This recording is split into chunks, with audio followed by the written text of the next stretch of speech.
You are tripping. Как да съм добре? Баба ми лежи на предсмъртно легло. Това е жената, която, както се помня, била близка част от моя живот. Винаги за мен ще си дете. Това бяха последните думи към мен. Още като беше добре, знам това е нормално и този ден ще дойде. Но за мен това не е реалност, не съм готов това зло да се сбъдне. После защо към хора съм по-студен, на собствените ми мисли съм в плен. Не може ли всичко един път да е наред? Оправя се едното, другото става мега зле. Пистолет насочвам към моята глава. Искам да отида аз при тях. Сърцето с всичките ми останали органи са ми на прах. Да съм щастлив явно е някакъв тежък грях. Пистолет насочвам към моята глава. Искам да отида аз при тях.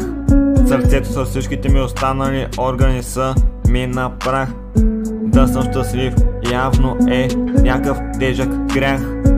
Давя се в чаша пълна с коняк. Знам, че искаш в този момент да съм по-корав, но просто как сълзите си излизат. А мислих, че вече съм от камък. Пуша за да се разсея или да потисна всичко, но не се получава, аз съм едно нищо. Да гледаш баща си да реве, няма по-гадно чувство. Хора, които трябва да са щастливи, не са, това е гнусно. Да правя тъжни песни, явно ми се налага. Явно през нощта не трябва да си лягам. Искам да ме попитат някой ден дали съм добре, аз да му кажа, че всичко е наред, въпреки че не.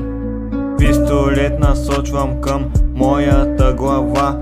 Искам да отида аз при тях.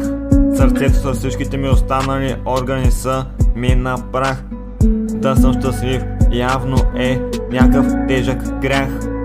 Пистолет насочвам към моята глава.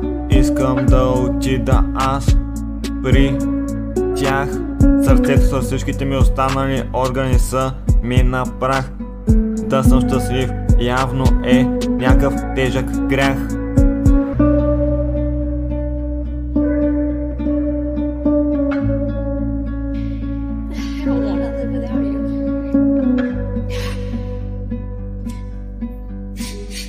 Thank you.